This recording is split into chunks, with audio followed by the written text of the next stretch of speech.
अच्छा, solve the following system of non-homogeneous linear equation by Gauss elimination method and Gauss Jordan method। तो हम इसको दो method से सॉल्व करेंगे।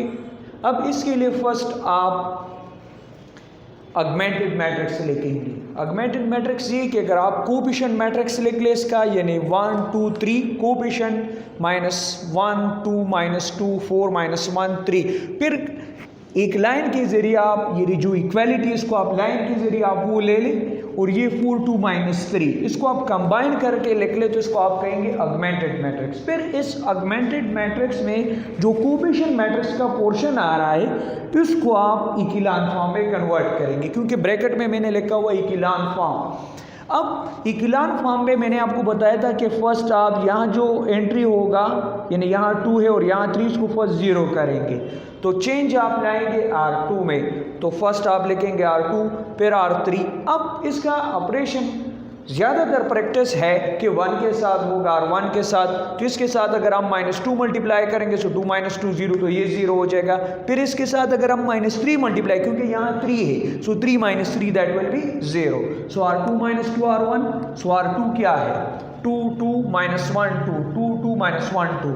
फिर R1 के साथ -2 मल्टीप्लाई कर ले, इसके साथ -2 फिर 2 फिर -8 फिर -8 0 6 -9 -6 बेटा ये आपने लिख लिया। फिर R3 - 3 R1, तो ये रफ वर्क है। R3 is 3 -2 3 -3, सो R3 3 -2 3 -3, इसके साथ -3 -3 3 -12 -12, सो वी गेट 0 1 -9 -15। अब चूंकि हम रो बाई रो 0 की तादाद में इजाफा करेंगे तो 4 को 0 बनाएंगे, तो 4 को 0 तो हम बना सकते हैं, चेंज हम लाएंगे R3 में। तो अब यहाँ आसानी के लिए यानी कैलकुलेशन में आसानी के लिए हम यहाँ कर लेते हैं, लेट्स से अगर आप यहाँ देख ले इसको हम यहाँ इस 1 को हम 0 बनाएंगे, तो हम इस तरह कर लेंगे कि इसको थोड़ा यहाँ शिफ्ट कर लेंगे, मतलब एक इसको इंटरचेंज कर लेंगे, कैलकुलेशन में आसानी होगी। तो इसके लिए आप R2 और R3 को इंटरचेंज कर लिए, इंटरचेंज का सिंबल है और ये रो ऑपरेशन है, हमने इंटरचेंज किया। अब 4 को 0 बनाएंगे, 4 को किस तरह 0 बनाएंगे, ये R3 में है तो R3 में आप चेंज लाएंगे, सो R3 माइनस वट, इसके साथ आप 4 मल्टीप्लाई -4 मल्टीप्लाई करें, सो 4 - 4 विल बी 0। इसके साथ 4 मल्टीप्लाई नहीं करेंगे क्योंकि इसके साथ करेंगे ये तो 0 हो जाएगा, लेकिन ये 4 फिर नीचे आ जाएगा तो फिर ये हमारे 0 खराब हो जाएगा। तो इसके लिए हम क्या करेंगे, R3 - 4 R2 हमारे पास ये, तो ये रफ वर्क हमने किया होगा, दैट इज R3 - 4 R2।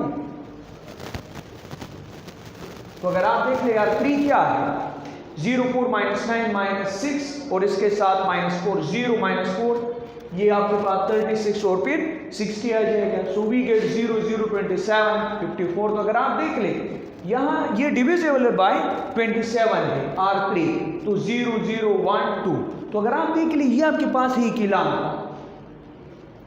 तो अब यहाँ से हम x y z की वैल्यू निकालेंगे। अब क्वेश्चन में ये मेंशन है कि solve the system the given system by elimination method and Gauss Jordan method. Elimination method में आप इक्विलान फॉर्म में कन्वर्ट करें तो दोनों मेथड से x y z की वैल्यू सेम आएंगे।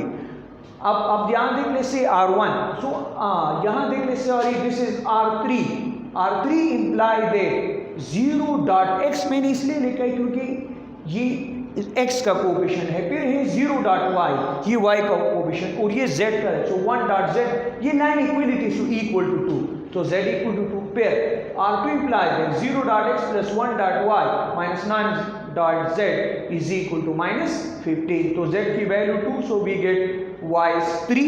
फिर R1 implies that x minus y plus 4z equal to 4, तो z की वैल्यू 2 y की वैल्यू 3, तो यहाँ से 5 आ जाएगा, यहाँ शिफ्ट करेंगे, so x value is -1। So this is with the help of Gauss elimination method. Now by Gauss Jordan method, Gauss Jordan method में आप कोएफिशिएंट मैट्रिक्स को कन्वर्ट करेंगे रिड्यूस इक्विलान फॉर्म में, इसको कोएफिशिएंट मैट्रिक्स को। अब यहाँ देख ले ये यहाँ से आप स्टार्ट लेंगे, तो अगर आप देख लें क्या 0 करना है आपको 9 0 करना है, क्योंकि 1 के अबाव एंट्री यानी किलान है तो इसका फर्स्ट नॉन जीरो एंट्री 1, इसका तो 1 है, बिलो एंट्री 0। फिर यहाँ जाएंगे, first non zero entry is 1, तो क्या करेंगे -1 को 0 बनेंगे, इसके अबाव बिलो एंट्री 0 करेंगे। अब -1 को 0 बनाना है, -1 है R1 में, तो आप लिख लेंगे R1 किसके साथ ऐड करेंगे, इसके साथ, तो R1 प्लस R2, तो ये तो आपको पता है 1 + 0 इज 1, फिर -1 + 1 इज 0, फिर 4 - 9 इज -5, 4 - 15 इज -11, ये R1 प्लस R2 यहाँ रफ वर्क हमने किया हुआ है, that is R1 plus R2। अगर आप देख लें नेक्स्ट R2 + 9 R1 वाई, क्योंकि फर्स्ट नॉन जीरो एंट्री इसका 1 है, अबाव एंट्री हमने 0 कर लिया यहाँ।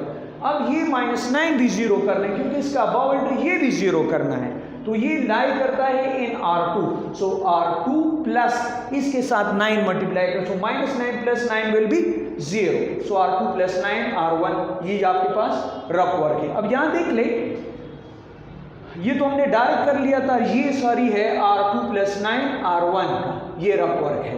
तो आपको क्या मिला, यहाँ देख ले 0 1 0 3। अब देख ले, इसका first non zero entry 1, below entry 0, इसका first non zero entry 1, above below entry 0। अब यहाँ आ जाए, इसका फर्स्ट नॉन जीरो एंट्री 1 है, ये तो 0 हमने बना लिया, लेकिन ये -5 भी 0 बनाना है, तो -5 किस तरह 0 होगा, अगर आप R3 के साथ क्या मल्टीप्लाई कर ले, 5, इसके साथ 5, तो R1 + 5 R3, तो R1 इज 1 0 -5 -11, इसके साथ 0 0 5 और ये 10, तो अगर आप देख ले 1 0 0 -1, सो 1 0 0 -1, ये रिड्यूस इक्विलान फॉर्म। सो R1 implied x = -1, y = 3, z = 2।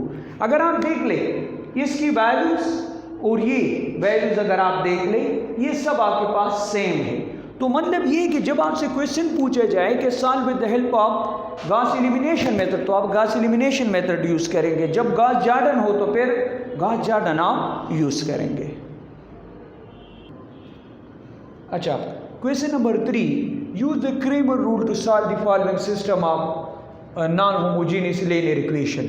अब यहाँ देख ले, इसको हम सॉल्व करेंगे। So first method is, first step is writing in matrix form. तो अगर आपको याद हो, ये आपके पास कोएफिशिएंट मैट्रिक्स हो जाएगा, सो x = b, ये आपको पता है।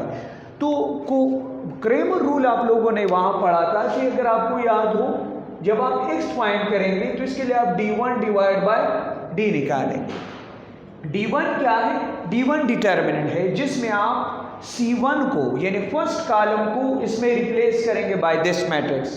फिर y क्या होगा, d2 / d, तो d2 में आप सेकंड कॉलम को रिप्लेस करेंगे बाय b मैट्रिक्स, जो b आपके पास है ये मैट्रिक्स। फिर z में d3 / d करेंगे, तो d3 आपके पास क्या होगा, d3 डिटरमिनेंट, जिसमें c3 को आप रिप्लेस करेंगे बाय b, लेकिन फर्स्ट हमें क्या निकालना है, उसका डिटरमिनेंट। सो फर्स्ट डिटरमिनेंट इसका हम निकालेंगे, तो ये d है आपके पास, इसका कोएफिशिएंट मैट्रिक्स का डिटरमिनेंट से d को से हमने डिनोट किया, so expanding by c3, expanding by c3 इसलिए